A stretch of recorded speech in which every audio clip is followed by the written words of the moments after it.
Let's take a purchases book in this session. So first of all, let's try to understand what purchases books are. Purchases books comes under the special purpose books. There are many special purpose books like we have the purchases books, the sales books, purchase returns books, sales returns books, bills payable book, bills receivable book, like that. Basically, the purpose of this special purpose books is whatever transactions are related to these purchases or sales or purchase returns, sales returns, everything will come in that particular book only. We have already seen cash book, right? So in cash book we saw that all the cash transactions was directly put in the cash book. Same way, whatever purchases we make, those purchases go into the purchases book. But the thing that we have to understand here is, in the purchases book, not all the purchases will go, but only the credit purchases will go into the purchases book, right? The cash purchases will not come in the purchases book, right? And when we say purchases, it basically means credit purchases of goods, right? We are not concerned with the credit purchases of anything like machinery, furniture, plant, that is the assets, right? We are concerned only with the credit purchases of the goods, right? So there are 3 points to be remembered here. First one is the credit purchases, right, should be entered in the purchases books, right? Then the next one is it should be a credit purchase of goods, credit purchase of goods only, right? Not any other asset. Fine. And thirdly, cash purchases are not to be entered in this book, right? Fine. And then the next point that we should note here is whatever is the trade discount, right? Trade discount allowed on the credit purchases should be deducted from the price of the goods, and the deducted amount should be shown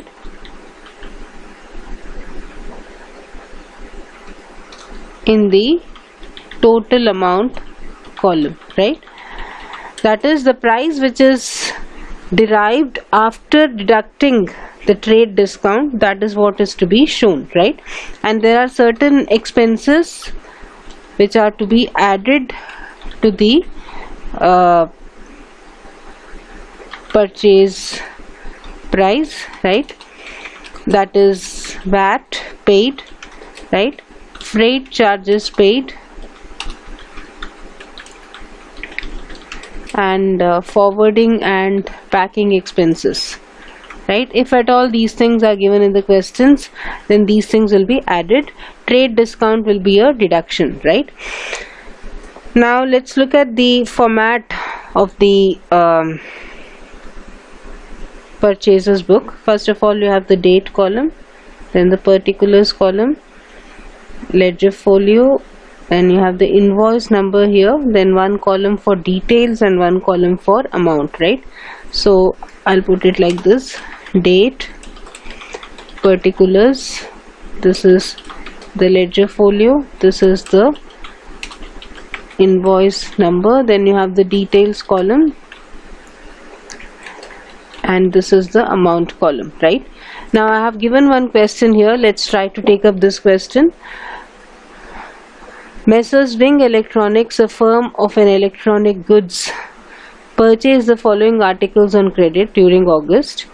Write up the purchases book to record the total and total these transactions. The first one, August 13th, bought from Acme Electronics 200 packets of cassette tapes at rupees 200 per pack. Bought 15 radio recorders. It's also from the same company, right? Bought 15 radio recorders of National Japan at rupees 2000 per radio recorder. The whole invoice was subject to 20% trade discount, right? Now let's see how to put this in the purchases book. This is the format, August 13th. Here you will write the name of the company from whom you purchased, right? Acme Electronics, and below that you will write the details of the purchases. 200 packets of cassette tapes at 200 per pack. So here you will write 200 packets of cassette tapes at rupees 200 per packet, right? And the details column you will do 200 into 200, which is 40,000 rupees. Then the next purchase is bought 15 radio recorders of National Japan at rupees 2,000 per radio recorder, right? So here you will write 15 radio recorders at the rate rupees 2,000 each, right? So that is 15 into 2,000, 30,000, right? 30,000. So this is the total here, which is 70,000. Now they are saying that the whole invoice was subject to 20% trade discount. So the invoice price that is subject to 20% trade discount. So here I write less 20% trade discount. So 70,000 into 20%, that's what we have to do, right? If you do 70,000 into 20%, it comes to 14,000 rupees, right? So here you will write 14,000. So if you deduct 14,000 from 70,000, you will get 56,000. So that is the amount which is to be shown in the purchases book in the amount column, right? So this is the first transaction. Put a line like this after this, right? Now you will come to the next one, that is August 20th. It says purchase from Prima Electronics 100 packets of cassette tapes at rupees 300 per packet. So let's do this. So what will you do here? You will write the date, August 20th or whatever.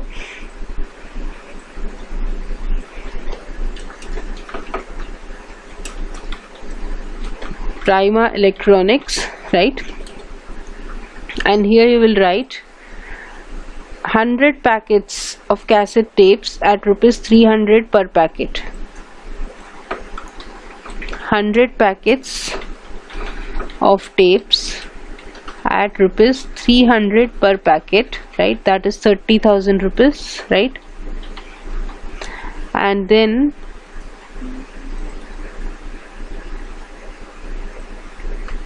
you have 50 tape recorders of Sony Japan at rupees 1,000 each, right? So here you will write 50 tape recorders at rupees 1,000 each. So that is 50,000 rupees, right? So the total invoice price is how much? 80,000, right? And here you will do the trade discount deduction, less 10% trade discount, right? So that is 80,000 into 10% is 8,000 rupees. So 8,000 is deducted, so I get 72,000 here as the amount, right? So after this transaction is over, right? Now the next one, which is August 29th, right? So let's do that also.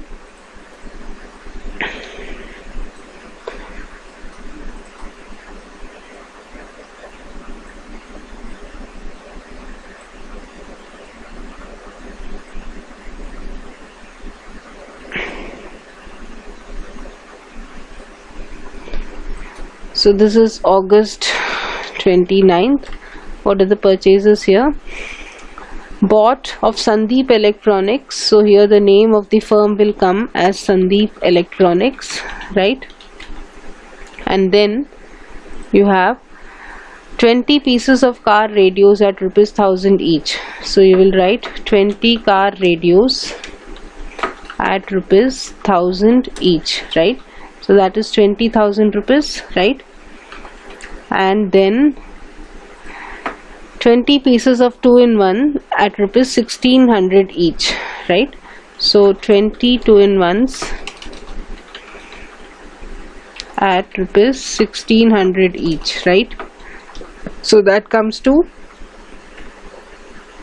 32,000 rupees, right? 32,000, fine. Now what is the total here? 32,000, this is 52,000, right? Now the trade discount that is given is 25% on these items, so we'll deduct that trade discount. So I'll write here less 25% trade discount, right? So 52,000 into 25%, if you do, that comes to 13,000 rupees, right? So here you will deduct 13,000. After deducting, it will come as 39,000, right? So that's it. And finally, you can, whatever is the amounts here, the total purchases, that you can add up so that it can be posted to the ledger, right? So here you have 56, 72 and 39, right? So if you do that, it comes as 56,000 plus 72,000 plus 39,000 is 1,67,000. So here you can total this and close this, right? So here you will write 1,67,000 and then this will be closed, right? Like this. So this is how the purchases book is to be made, right? And in case you have got other expenses like VAT paid or freight charges paid, then in the details column where we have written all these things, like we had written something like this, 20 car radios at rupees 1,000 each, that came to 220,000. Then suppose we wrote this 20 2-in-1s at rupees 1600 each, right? So that was 32,000, right? And then we did less trade discount here, right? 25%. So this was actually, the total was 52,000, right? So 52 minus trade discount of 13,000 we got, right? That was 39,000, right? 39,000 is the actual cost, fine. After this you will add the expenses, like supposing they say there is a VAT paid of 10%, right? So that 10% VAT will come here, 3,900, like this, right? And then it will be added like this, right? And if at all there is a freight charges and other things, whatever expenses are there, it will be added. Remember that central sales tax will not be shown in the purchases book, and when you have these things, it will be put in the details column. Plus you can also show it in the purchases book. You can make separate columns for all these expenses like VAT, freight charges, forwarding and packing expenses. The basic thing is, when you have these columns, it becomes easy for us to post it into the journal. When doing a posting into the journal entry will be like this: purchases account debit, right? And whatever expenses you have, supposing you have this VAT paid account debit, right? If you have freight charges account debit, the total of that whole column will come. And here you will have, like we had two Acme Electronics, right? Two Prima Electronics, right? Two Sandeep Electronics, like this we'll put, right? So this is how it is to be transferred. The journal entry is to be made. Depending on that, the ledger posting will be done, right? So with that, I'll come to the end of this session on the purchases book. In our next session, we will do the sales book. Bye.